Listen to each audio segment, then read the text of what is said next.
பாஜக மாநில தலைவர் அண்ணாமலை கலந்து கொள்ளும் காஞ்சிபுரம் நிகழ்ச்சிக்கான வரவேற்பு பணிகளுக்கு மாநகராட்சி மற்றும் காவல்துறை இடையூறு செய்து வருவதாக பாஜக மாவட்ட தலைவர் ஜெகதீசன் குற்றச்சாட்டு வைத்துள்ளார்.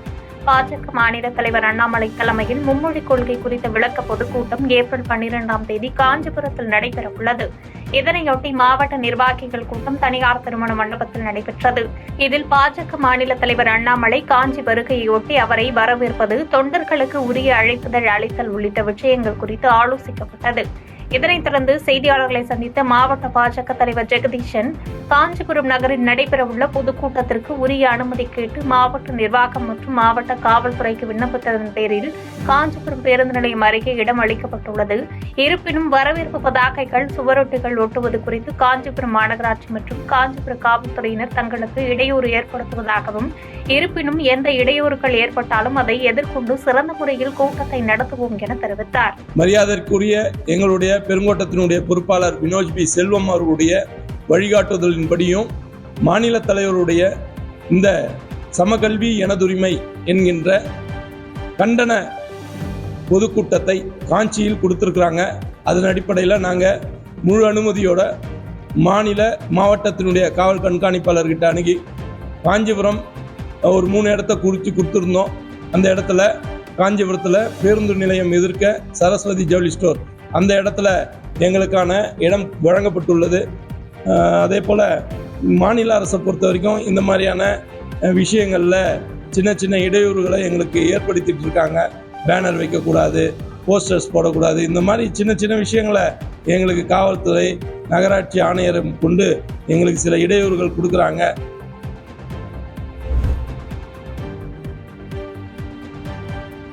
தமிழக வாழ்வுரிமை கட்சி திமுக கூட்டணியில் தொடர்வதாகவும் சட்டப்பேரவை தேர்தல் நேரத்தில் முடிவு செய்யப்படும் என்றும் வேல்முருகன் தெரிவித்துள்ளார். நாம் தமிழர் கட்சியின் மாநில ஒருங்கிணைப்பாளராக இருந்த வெற்றிக்குமரன் அக்கட்சியிலிருந்து விலகிய நிலையில் மதுரையில் நேற்று நடைபெற்ற நிகழ்ச்சியில் தமிழக வாழ்வுரிமை கட்சியில் இணைந்தார். இந்நிகழ்வில் கலந்து கொண்ட பின்பு செய்தியாளர்களுக்கு பேட்டியளித்த வேல்முருகன் தனது கூட்டணி நிலைப்பாட்டை தெரிவித்தார். அதில் தமிழக வாழ்வுரிமை கட்சி இந்த நிமிடம் வரை திமுக கூட்டணியில்தான் உள்ளது. அதில் தமிழக வாழ்வுரிமை கட்சி இந்த நிமிடம் வரை திமுக கூட்டணியில் தான் உள்ளது. வருகிற சட்டசபை தேர்தலில் அப்போதுள்ள சூழ்நிலையை பொறுத்து கட்சி நிர்வாகிகளுடன் கூடி பேசி முடிவெடுக்கப்படும். நான் சட்டசபையில் எடுத்து முன்வைக்கிற தமிழர் உரிமை, தமிழர் மண் சார்ந்த கோரிக்கை குறித்து திமுக தலைமைக்கு சங்கடம் ஏற்பட்டு இருந்தால் திமுக தலைமை என்ன முடிவு எடுத்தாலும் ஏற்றுக்கொள்வோம் என ஏற்கனவே கூறியுள்ளேன். எனவே சட்டசபையில் எனது தமிழ் மண், தமிழர் உரிமை தொடர்பான கோரிக்கை பேச்சு தொடரும் என தெரிவித்தார்.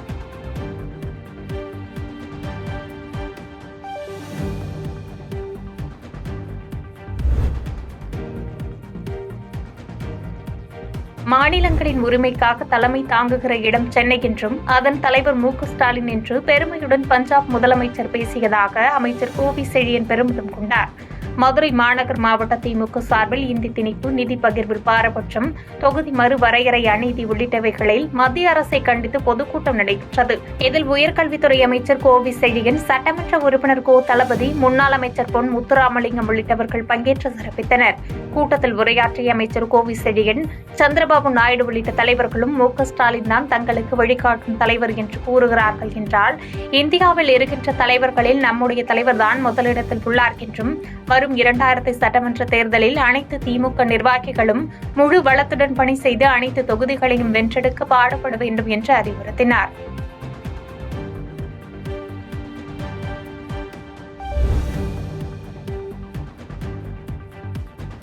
ஆயிரக்கணக்கான ஆடுகளை அறுத்து குர்பானி கொடுத்தால் அது பக்ரீத் காலம் என்றும், ஒரே ஒரு ஆட்டினை கொத்துக்கறி போட்டால் அது தேர்தல் காலம் என்று அமைச்சர் செந்தில் பாலாஜி பேசியுள்ளார். கரூர் மாவட்டம் பள்ளப்பட்டி பகுதியில் நகர திமுக சார்பில் இப்தார் நோன்பு திறப்பு நிகழ்வு நடைபெற்றது. இதில் மின்சாரம், மதுவிலக்கு மற்றும் ஆயத்தீர்வைத்துறை அமைச்சர் செந்தில் பாலாஜி கலந்து கொண்டு சிறப்பித்தார். அப்போது பேசிய அவர், ஆயிரக்கணக்கான ஆடுகளை அறுத்து குர்பானி கொடுத்தால் அது பக்ரீத் காலம் என்றும், ஒரே ஒரு ஆட்டினை கொத்துக்கறி போட்டால் அது தேர்தல் காலம் என்று அமைச்சர் செந்தில் பாலாஜி பேசியுள்ளார். பள்ளப்பட்டிக்கு எத்தனை ஆடுகள் வந்தாலும் உள்ளேயும் வர முடியாது, அப்படி வந்தால் வெளியேவும் போக முடியாது என்று செந்தில் பாலாஜி எச்சரித்துள்ளார். ஆயிரக்கணக்கான ஆடுகளை குர்பானி கொடுத்தா பக்ரீத் காலம், பல்லவடிகளார் அனைவரும் ஒரே ஆண்டை வந்து சொத்துக்களை கொண்டாட தேர்தல் காலம், அது தேர்தல் காலம். எனவே ஒரு ஆண்டுல எத்தனை ஆண்டு வந்தாலும் சரி, இங்க உள்ளே வர முடியாது, உள்ள வந்தா வெளியே போக முடியாது என்பதை நான் நிரூபித்து காட்டியிருக்கிறேன். எங்களுக்கு வரக்கூடிய காலங்களில் எங்களுக்கு முழு ஆதரவை தந்திட வேண்டும். உங்களில் நாங்களும் ஒருவர், உங்கள் இல்லத்தில் நாங்களும் ஒருவர், நமக்காக நம்முடைய முதலமைச்சர் மாற்றி தளபதி துணை முதலமைச்சர்களும் நம்முடைய தேர்தலை பூர்த்தி செய்து கொண்டிருக்கிறார்கள். எனவே மீண்டும் ஒருமுறை அனைவருக்கும் முதலமைச்சர் சார்பாக துணை முதலமைச்சர் சார்பாக எங்கள் சார்பாக அதற்குரிய வாழ்த்துக்களை எப்போது தெரிவித்துக் கொள்கிறோம். நன்றி, வணக்கம்.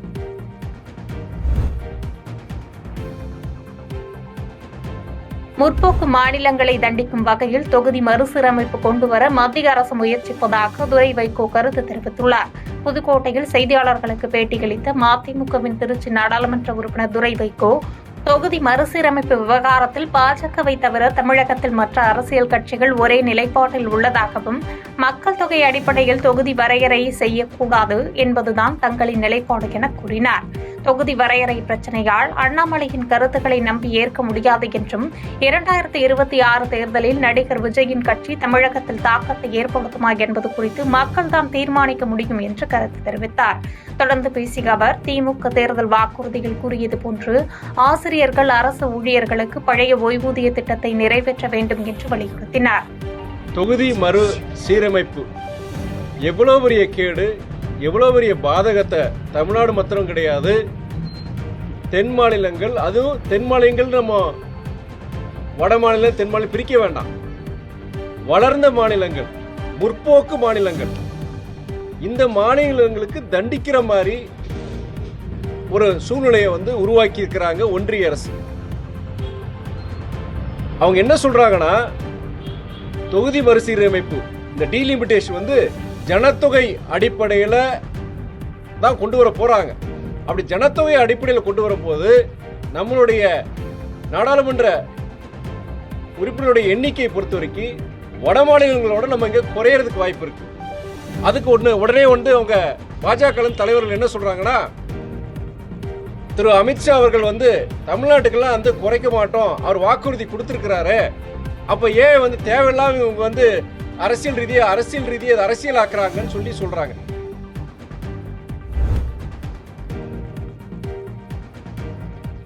நாகை தாமரைக்குளம் பூங்காவில் இருக்கைகள், போதிய மின் விளக்குகள் உள்ளிட்ட அடிப்படை வசதி வேண்டி அப்பகுதி மக்கள் கோரிக்கை வைத்துள்ளனர். நாகை நகராட்சிக்கு சொந்தமான தாமரைக்குளம் பூங்காவை தினம்தோறும் 1000க்கும் மேற்பட்ட பொதுமக்கள் நடைபயிற்சிக்காக பயன்படுத்தி வருகின்றனர். இந்நிலையில் இந்த பூங்காவில் செடிகள் மண்டியும் போதுமான இருக்கைகள் இன்றியும் காணப்படுகிறது. இதனால் சிரமப்படும் நடைபயிற்சி செய்பவர்கள் அதிகப்படியான இருக்கைகள் அமைத்து தர வேண்டும் என்று கோரிக்கை வைத்துள்ளனர். மேலும் இங்குள்ள குளத்தில் உள்ள மீன்கள் சேர்த்து மிதப்பதால் துர்நாற்றம் வீசி வருகிறது. இதனால் நோய் தொற்று ஏற்படும் அபாயம் உள்ளதாக தெரிவிக்கும் அப்பகுதி மக்கள் குளத்தை சீரமைக்க வேண்டும் என்று கோரிக்கை வைத்துள்ளனர். மேலும் தற்போது வரவுள்ள கோடை விடுமுறையொட்டி பள்ளி குழந்தைகள் விளையாடும் சறுக்கு மரம், ராட்டினம், ஊஞ்சல் அமைத்து தரவும், மின் விளக்குகள் அதிக அளவில் அமைத்து தரவும் மாவட்ட நிர்வாகம் மற்றும் நகராட்சி நிர்வாகத்திற்கு அப்பகுதி மக்கள் மற்றும் சமூக ஆர்வலர்கள் கோரிக்கை விடுக்கின்றனர்.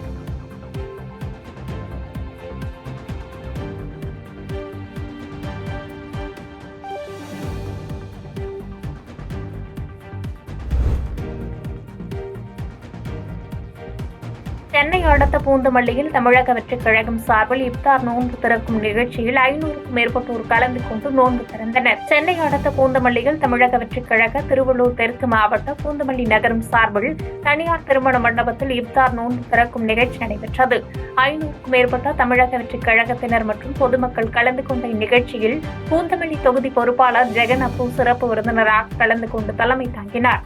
நகர செயலாளர் பாலாஜி நோன்பு திறக்கும் நிகழ்ச்சியை துவக்கி வைத்த நிலையில் இஸ்லாமிய நடைமுறைப்படி நோன்பு திறந்து அனைவரும் சமமாக அமர்ந்து உணவு உட்கொண்டனர். நோன்பு திறந்த அனைவருக்கும் பூந்தமல்லி நகர தமிழக வெற்றிக் கழகம் சார்பில் தர்பூசணி பழம், நோன்பு கஞ்சி, பழரசம், பிரியாணி ஆகியவை வழங்கப்பட்டது.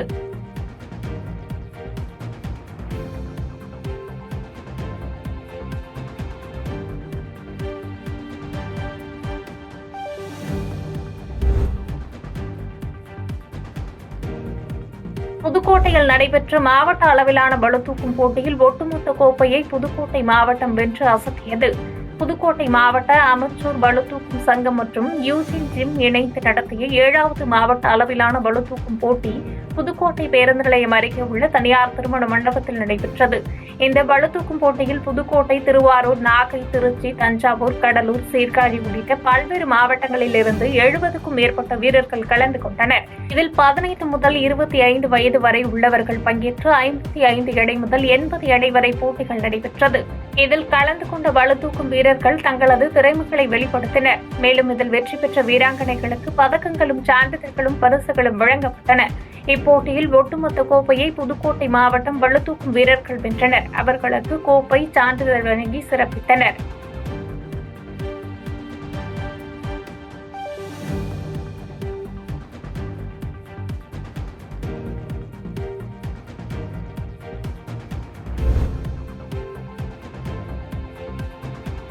கிருஷ்ணகிரி மாவட்டம் போச்சம்பள்ளி பேருந்து நிலையத்தில் தமிழக வாழ்வுரிமை கட்சியின் சார்பில் கண்டன ஆர்ப்பாட்டம் நடைபெற்றது. இந்த ஆர்ப்பாட்டத்தில் போச்சம்பள்ளியில் தொழிற்பூங்கா சிப்காட் அமைக்க நிலம் தந்த விவசாயிகளின் குடும்பத்தில் உள்ள படித்த இளைஞர்களுக்கு வேலைவாய்ப்பு வழங்க வேண்டும் எனவும், தொழிற்சாலைகளில் பணிபுரியும் தொழிலாளர்களுக்கு நிரந்தர பணி நியமனம் வழங்க வேண்டும் என்றும் உள்ளிட்ட பல்வேறு கோரிக்கைகள் வலியுறுத்தப்பட்டது.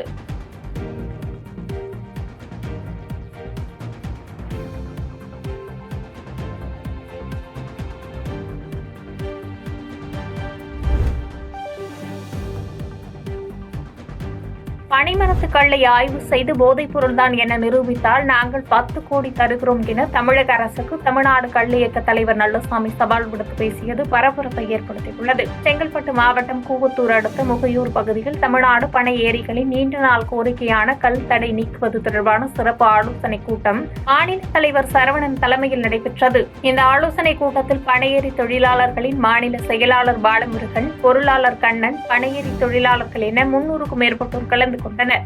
மேலும் இந்நிகழ்வில் சிறப்பு அழைப்பாளராக தமிழ்நாடு கள்ளு இயக்க தலைவர் நல்லசாமி பங்கேற்று சிறப்புரையாற்றினார்.